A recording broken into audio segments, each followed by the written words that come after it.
Welcome back, everybody, to Brown Bag Bets, powered by BetSperts. We are your daily dose of quick hit handicapping and sports betting picks. I'm Alex Christensen, and joining me, as always, on Tuesdays, actually, Mr. Matt Rooney. We got the names right today. That's cool. That's real Matt Rooney, folks. And Andy's over doing the golf stuff, talking about the Open. I actually look forward to hopping over and hearing what he has to say. I love the Open. Do you like the Open? It's probably after the Masters. It's my second favorite major. Nothing. I love the U.S. Open. It's fun to watch. There's a lot of chaos, obviously, and it's our country's major and all that. But the British Open, one that especially with it being at St. Andrews, but just I don't know the type of golf, the creativity that you get with links golf, and how crazy it can get with some of the weather. It's just so much fun for me to watch. I like all majors, but I think the British after the Masters is probably my favorite to watch.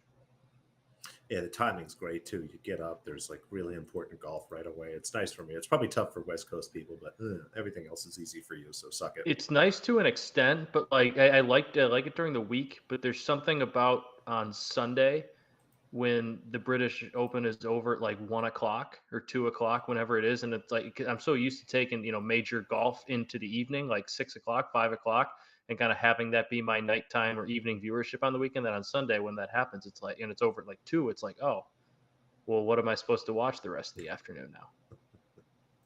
You'll figure it out. You'll find ways to fill the gaps. But let's talk about a little bit about baseball. I have to double check. I don't know if our Orioles won last night or not. Are you feeling any better They about did. the White Sox? Or no, they didn't You're play pretty last bummed night, out last night. No, the White Sox are dead. The White Sox are absolutely dead. It's over. I'm okay with admitting it too. They are. We're done. There's whispers of the clubhouse being just in absolute disarray, which usually tends to happen when your team stinks and you have a lifeless manager who's 77 years old. There's nothing going on there anymore. They're all kind of emotionless, going through the motions, not having any fun playing baseball. It's over. It's over. You got to do what the Phillies did. Can the manager, and everything will be fine. That seems to work out. I agree. The Phillies are like 27-10 since firing Joe Girardi. It's somebody needs to like print that out on ESPN.com and slap it on Jerry Reinsdorf's desk, because I'm not sure he has a phone or a computer. But if you give him a paper copy, he'll probably look at it. I don't think he texts. You got to give him the paper copy. Show him what happens when you actually change things up. But that's okay. The White Sox are our day baseball game today, though, and as much as I wanted to avoid betting on that, I manned up and I did give us a White Sox day baseball game bet as well as a parlay.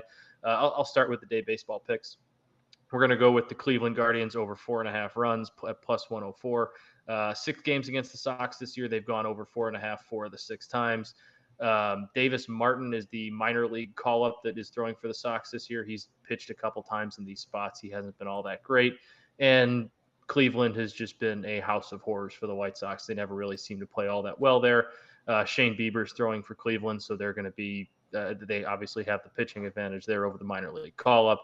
And Cleveland just seems to be, or the Sox just seem to be a get-right recipe for Cleveland. Always, they put up 5 in the first inning yesterday. Not that they're going to do that today again, but they covered that over 4.5 for the game at plus 104 in the first inning yesterday. So I really like that number. And then I am going to take one White Sox play here, Yohan Moncada, to record an RBI at plus 230. Since June 1st, his splits with runners in scoring position versus without is like unfathomable to believe. He's hitting something like 115 without runners in scoring position since June 1st, but with runners in scoring position, he's hitting like 540.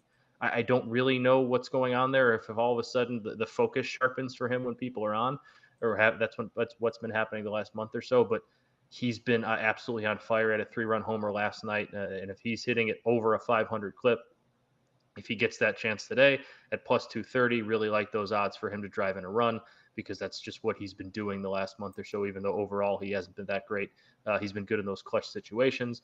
And going with another money line parlay, I did have one hit on Sunday, thanks to my White Sox making a comeback and Dan's Braves making a little bit of a comeback against the Nationals. So hit that. I hit one like plus 490, something like that. So that was a nice little Sunday for me. Going to go back to the taking our Orioles. I'm gonna claim them with you and Andy, if that's okay. I would like to hop on that bandwagon. Is that fine? The Orioles have won 8 in a row. Very well, easily could have been 10 in a row. The last two, the 2 losses they had before the win streak started were 9th inning leads blown to the Twins. They got walked off in both of them, so they could very easily have won 10 in a row.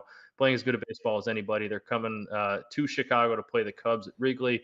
I believe I'm blanking. I think it's Adrian Sampson who's throwing for the Cubs today. He's been pretty good through 3 or 4 starts, but he's still young. The Orioles playing really good baseball. The Cubs coming off, I think, losing 5 of their last 6. Granted, they did play the Dodgers tough in LA, but they lost 4 straight. The Orioles are playing such good baseball. They're actually plus money on the money line. I think it's actually down to like plus 101. It was around plus 110 this morning. Then we're going with the Astros on the road in Los Angeles playing the Angels. Luis Garcia is throwing for Houston. If you look at his splits, home and road, it's kind of weird. At home, he's got an ERA in like the mid 5s. On the road, he's got an ERA around 2.7. He's allowed 15 less earned runs on the road, and he's been really good. The Angels have just been in complete disarray for the most of the year after the somewhat decent start. So happy to take the Astros there in this parlay. And then the Giants money line over the Diamondbacks.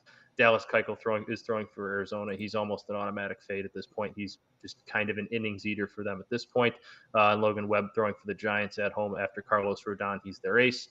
He's been really good all year. He's really good last year, so I really like the pitching matchup there. And 3-legger at plus 439. I think I like those odds. I like it. Let's do it. I'll put all those together. I love the day baseball. I have something to sort of watch while we transition through the day. There's still some tennis going on. Things are wrapping up. Tough day. We'll see if Udvardy can grind out maybe a second set for us, but an auspicious start for our underdog today.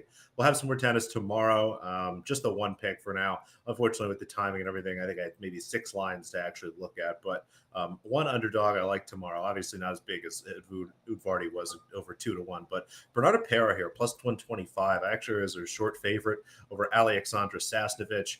Just really a surface handicap more than anything else. Sasnovich, very good on hard courts, had some decent wins in grass season, and generally is a very good player, but not such a high level over Pera, where I think she should be favored again on a surface where, for whatever reason, she doesn't quite have the high level movement enough to be good or the power enough to really hit winners or be frustrating for other players on clay. So Pera qualified here, has 2 nice, comfortable wins already under her belt. Sasnovich making a surface switch also here. So a lot of things working against her. Happy to take Pera as the dog again. However, is the short favorite, and maybe I'll have a little bit more out. I'll put some of that stuff out on Twitter again. You can always find everything in the link on my profile there. But just the one bet for now, and fingers crossed. Hopefully the underdog gets back. But it looks like we're giving some back today, Matt. Do we know? What time is this, or did you say this has already started? I'm sorry. This will be early tomorrow morning. Gotcha. I don't know exactly when. Could be as early as 5 a.m. Well, if I'm up watching the Open. No, that's why today's not Wednesday. Today's Tuesday. So maybe I'll wake up early tomorrow to get my body clock in shape for Thursday. I'll wake up and watch some morning tennis. That's good. Right? That's good. Maybe makes Thursday a little bit halfway. easier. Yeah, means Thursday. Then I'm actually more focused when the golf gets started, because I've already started doing it to myself on Wednesday. You got to train. It's very, very important. Looks like Patrick likes the Astros line here. I don't. CLV.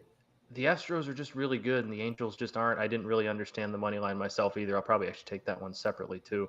I mean, I know the name Noah Syndergaard is throwing for the Angels, but he's not the Noah Syndergaard we knew from the Mets. I don't really understand it either. Maybe that means Vegas knows something more than we do, but I was really happy to throw that one in the parlay and probably take that money line just separately on its own. I think there's some great value there. The Angels are amazing. It's that tweet that I think Andy talked about a couple of weeks ago. It seems like every night Mike Trout and Ohtani do something no one has ever done, and the Angels just keep losing. They're going to have a really interesting decision, and like that Ohtani's contract is up in 2 years, and they're already paying Mike Trout that insane – not insane because he's worth every penny of it, but they're paying him a ton of money. They're paying Anthony Rendon like a similar amount of money a year. They're going to have – I don't know if they can afford to have 3 $30 million players on the payroll, and Ohtani's going to command more than that. So that's going to be a really interesting decision for them in a couple of years. The Ohtani contract has a chance to be fascinating. I mean, he's the most valuable player in the league by quite some margin, simply because he pitches and hits, right? Like, it's just that easy. And he's great at both. He's good at both, right? He's not just like some average pitcher and a decent hitter. He's an all-star hitter and an all-star pitcher. Like, he's that good at both. So if he gets to free agency, that bidding war for his services is going to be so much fun to watch. Yeah, we'll see. Should I talk about something not fun to watch? The Chicago Bears. I was trying to figure out the segue. It's okay. I wasn't sure if it was not fun to watch or fun to watch. I mean, I enjoy the mess that is Chicago Bears and the brilliance of just as Chicago Bears fans, as someone that lives surrounded by Eagles fans and their Yeah, delusion. Bears fans' I think delusion to me is a lot less harmful. Like it's more interesting to me. It's more fun. what do you define as Bears delusion? Because I think in this, like, I don't think there's at least not now. I mean, obviously every fan base kind of has their meatballs that think their team is going to be 13-3 and win the division every year. I think like the most of the actual like Bears fans that aren't those meatball fan base are pretty accepting that this is going to be like, let's hope Justin Fields looks pretty good this year. Let's hope the young guys take some strides, and let's get a top 10 pick kind of thing. I kind of find it. There were some tweets when they thought Aaron Rodgers was going to be out of the division, where there were some Bears fans talking about how you guys all of a sudden had the best quarterback in the division, like easily with Justin Fields, and there was a lot of optimism. And it just seems every year there's some. Again, it's delusion. It really feels like delusion. But I mean, it's interesting that I said Justin Fields because you're feeling good about it. I am feeling good about Justin Fields. I think that last year's I thought last year we definitely saw some flashes from him. And I think last year he was severely hampered by a head coach who just was way in over his head and had no idea what the hell he was doing in Matt Nagy. And I think we saw it over the years with Nagy. It didn't matter who was a quarterback. He trotted out the same game plan and didn't really do much to help his quarterbacks. I think despite that, we saw a lot of flashes. And like, look at the Pittsburgh Monday night game, some of the throws he made there. I know there were some games there was a game against Detroit at home, and it's just Detroit, but he showed some real flashes there. Like, he's got all the arm talent in the world. He just needs to be coached. And I do think they went out and got a coaching staff that's going to do him some favors. I know Luke Getsy had the pleasure of coaching Aaron Rodgers, and who probably doesn't need a whole bunch of coaching, but he was a big part of that offense, an offense that, thrives on throwing the ball vertically, running a lot of vertical routes. And I think what we saw from Justin Fields for sure at Ohio State and at points last year is he can throw a deep ball. The guy can hit receivers in stride. He can throw a good deep ball. He is pretty accurate. And I think at over 3,350 pass yards, like, that's like Taylor Heineke, Carson Wentz territory. That's really not all that much. And I do think we're going to see an offense this year that's going to try to feature what Justin Fields does well, as opposed to what Matt Nagy knows how to coach. I think they have. I know people are mocking the Bears offseason a little bit, but one thing they do have in terms of weapons is some speed. Darnell Mooney's been a really good receiver that flies under the radar because he's been with the Bears, because of the quarterbacks he's been throwing to, but he showed some real chemistry with Justin Fields last year. I think Cole Kmet is due for a better season after being with a coaching staff that didn't really know how to incorporate a tight end other than Jimmy Graham, because he was basically a wide receiver. I think they're going to have a solid enough running game that's going to free some things up for Justin Fields. And whether you not like the Velus Jones pick, the guy is really, really fast, and speed is the biggest weapon you can have in the vertical passing game. So I think a lot of things set up for Justin Fields. I'm not saying he's going to have a great year. I'm not saying he's going to throw for 4,500 yards, but I think at over 3,350 at just about even money, I think that's very, very doable, especially if you're looking at a schedule that's, I believe it was a third place schedule they're getting.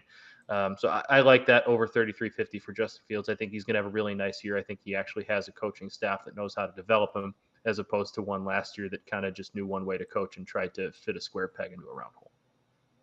I looked at it real quick. I mean, if he starts all 17 games, he has to average 200 yards per game to get just over that number. I mean, and if you look at the name, I looked at the names too, the guys that were there. I mean, it was like Taylor Heineke and Carson Wentz were right around 34, and nice, solid quarterbacks. But Justin Fields has more talent, more skill than those two quarterbacks, in my opinion. Maybe Carson Wentz now, maybe not Carson Wentz when he was at his peak health, but in terms of where they are now, I think Justin Fields has as much skill and as much of a ceiling, so a lot more of a ceiling than those guys, I should say.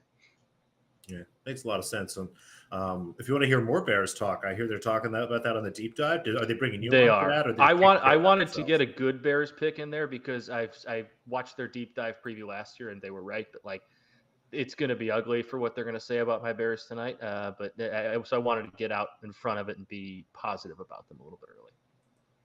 I like that. I think it's a good angle, like 200 yards per game if he starts all 17. I mean, it seems doable. I wonder if there's some alts for that. I doubt there is, but I doubt there is. I haven't really. I was really only just able to find the numbers. Maybe as we get closer to the season, you might start to see some, but I think those might be more for like the Rodgers, the Brady's, the Mahomes. It might not go down as far as Justin Fields, but we'll see. I can take it. But now, I don't know if we'll talk about this on the deep dive today. Maybe they will. We'll see if they like any of the coaches there. But we saw Coach of the Year odds pop up. Wanted to talk about those a little bit. I know there's some, Matt, that you like, but you can see here at the top of the board a few chunks. You got a group at 14 and 16. So no clear favorite, it seems. And poking around, there's some big number differences. So look around here. You kind of have a middle section and some of the bigger numbers down there at the bottom. I always think about this as more of like a derivative bet, if you will. So if you like a team to go over their win total, you like a team to win their division that is a favorite to win their division, this is a great way to maybe get a little bit of value because that coach is immediately going to be a candidate for something like Coach of the Year. So at a very quick glance, and again, I don't know a ton. I mean, looking at guys like Vrabel, Matt Rule, I mean, even Belichick, somebody at him like 25-1. If he can win the division with that team somehow, he's going to be certainly top 1, top 2 in there. But who stuck out to you? There were 3 names similar to the Belichick, less bigger name coach, more higher profile coach with kind of a lesser team, I think, this year. I look at Mike Tomlin at 30-1. I think that's a very winnable division. We don't know what the Browns situation is going to be at quarterback. The Ravens are talented, but I don't think that they haven't been able to stay healthy the last few years since he was obviously very good last year, but they're probably due for a little bit of a regression, especially playing a first place schedule. The quarterback situation isn't great, obviously, but you have a guy in Mitch Trubisky who, like I said, not great, but he has experience winning not great divisions. He did that a couple times in Chicago. And I think with the right coaching staff, the right game plan, the right talent around him, he's a guy that's capable of winning you 10 or 11 games in a so-so division with not the most difficult of schedules in the world. They do have the AFC East, which is tough. But if you can, win, you take care of business against the Jets and you get one more win against the Dolphins, Patriots, or Bills, then you go 2-2 in that division, you're looking pretty good. So I like Mike Tomlin at 30-1. Same reason I like John Harbaugh, because I think the Ravens were super banged up last year. And again, they're going to have to stay healthy this year if they want to do that. Lamar's going to have to stay healthy, which he does generally, but usually by the end of the year, we're getting to the point where he's pretty banged up. If he can stay healthy, the Ravens can win that division. Maybe they can, somehow sneak out a 1 seed or a 2 seed. I think that's a guy you're looking at as a Coach of the Year candidate because he is that big name with a brand like the Ravens or a brand like the Steelers. And then the last one I kind of liked was Ron Rivera, because I think that is a very winnable division. You have a guy in Carson Wentz coming in who we just talked about. Is he a great quarterback? No, but he was fine last year for the Colts. He had him a chance to win a division. And you're in a division with the Eagles, with the Cowboys, with the Giants, where, Dallas is going to have a great offense, but can they play defense? How good are they going to be? We don't really know. Philly's on the upswing. I don't know. Dan said he liked Nick Sirianni. I think that's a pretty solid bet too, because I think that division is very winnable. I think Dallas is going to kind of come back to the pack this year. And I think the Giants are going to be not very good. So I think there's a decent chance that Washington or the Eagles are going to have a pretty solid chance to win the division towards the end of the year. And if you're a coach with 30-1 odds at the start of the regular season to win Coach of the Year, and you go win your division, I think that makes you look pretty good. So those are just some numbers, some longer shots that I liked. I can take it. You're probably right, Patrick. Vrabel the Titans were probably too good last year for that to happen. But that's how I look at it. If you like an underdog, again, to win their division, or a bad team to go over their win total, definitely take a look at that and see what the best number you can get, because that's kind of how you do it. So some quick thoughts there. I like those, Matt. I'll probably tail those. And anything else we got to cover today? Thanks as always to FanDuel. Anything else? I'll likely be on the show Friday. I'll be doing that from my Vegas hotel room. Looking forward to that. Oh, what are you going to the desert for? Anything in particular? A couple days for a bachelor party. Flying in Thursday night, flying home, late night Saturday night. So just in and out, just 48 hours pretty much right on the dot. But it's going to be an efficient trip. Spend a lot of time at the sports book. I like that. Those are going to be early mornings for me, getting up to watch the Open. We're going to have to be up around, just fine. I think I'll probably be okay. Think of it more as a late night than an early morning. But anyway, thanks everybody for watching. Thanks everybody in the chat. You guys do a great job as always. Thumbs up, like, subscribe, all that good stuff. And we'll be back tomorrow. See ya.